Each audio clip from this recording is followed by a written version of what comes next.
NCT তরফ থেকে 6 মাসের ব্রিজ কোর্স নিয়ে একটা গুরুত্বপূর্ণ নোটিফিকেশান এসেছে। 7/4/2025 এই নোটিশ জারি করা হয়েছে ন্যাশনাল কাউন্সিল ফর টিচার্স এডুকেশনের তরফ থেকে। তো এই 6 মাসের যে ব্রিজ কোর্স সেটা কারা করতে পারবে এবং কাদের করতে হবে, কিভাবে করবে, বিস্তারিত এনসিটি জানিয়েছে। আপনারা ভিডিওটি দেখুন এবং সকলের মধ্যে শেয়ার করে দিন।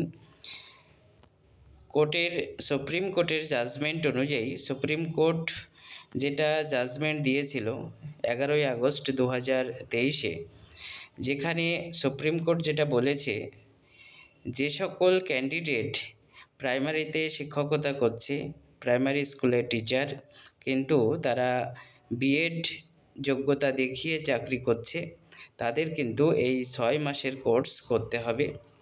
আপনারা সুপ্রিম কোর্টের জাজমেন্ট কপিটি দেখে নিন এবং তারপরে আমি দেখাবো যে এনসিটি কি জানাচ্ছে।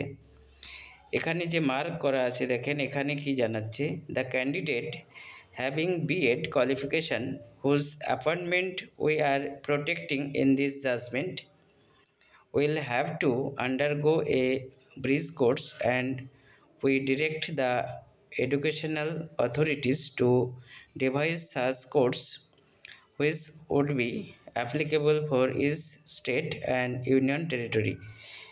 এনসিটিকে জানিয়েছিল এমন কিছু কোর্স বানাতে যেটা প্রত্যেকটা রাজ্যের ক্ষেত্রে কিন্তু অ্যাপ্লিকেবল, এবং সেই অনুযায়ী এনসিটি যেটা করেছে 6 মাসের একটি ব্রিজ কোর্স কিন্তু চালু করেছে। এখানে আপনারা দেখে নিন এনসিটি কি জানাচ্ছে। এখানে যেটা বলা হচ্ছে এনসিটির তরফ থেকে, ওডিএল এর মাধ্যমে কিন্তু এই 6 মাসের ব্রিজ কোর্স করতে হবে ফ্রম এনসিটিই। এবং 2 নম্বর পয়েন্টে যেটা বলছে এখানে দেখেন, this course will only be meant for those primary teacher who had been appointed with BEd degree in accordance with NCTE notification,